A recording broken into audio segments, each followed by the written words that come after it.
Hey everyone, this is Karen Waksman, founder of Retail MBA, and today we're going to be talking about selling to GoodRX. So if you have a great product that you think should be on their website, this little training will give you some things to think about in regards to selling to GoodRX. With that said, let's get started on today's training. So let's talk about GoodRX. This is a unique one for what I usually create content for. It's an American healthcare company that operates through a telemedicine platform, and also they sell drugs and all sorts of stuff, essentially an online pharmacy, as you will. Now, the reason I decided to talk about GoodRx is because there's a lot of money opportunity here. And so I wanted to give you some ideas. So first of all, the thing about GoodRx is as of recent, and you know these things change, they have over 24 million visitors a month going to their site. That's a lot of traffic. That's big money.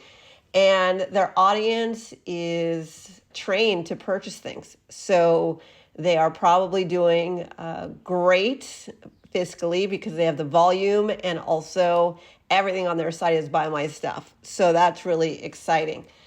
Now, some of you will look at the site and wonder, why would you create something if I don't sell prescription drugs?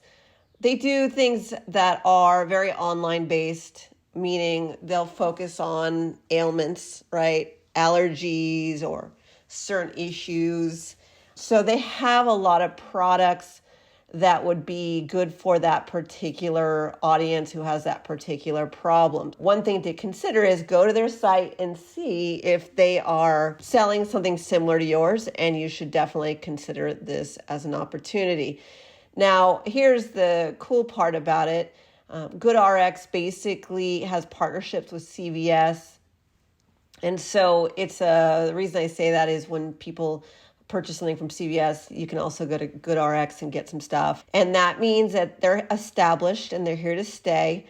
Also, they basically have it broken down by different categories, like GoodRx for pets. So that's another thing. They don't just do for humans, they also do stuff for pets, which is very exciting. So if you have a product for pets, that's great. But also, a lot of you are doing supplements. That's been a popular category as of late.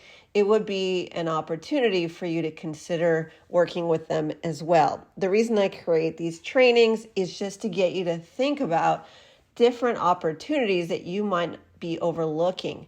So the thing about selling to them is if they have 24 million or so visitors, they are dealing with a lot of people, and they're also dealing with a lot of different products. They need to sell vitamins and all sorts of things on their site. So take a look at their site, make sure pricing is aligned with what they're selling. Also see where your product could fit. They would be interested in all sorts of kits and things like that as well for COVID or whatever you can think of. And honestly, part of the thing with these online retailers is they need great imagery.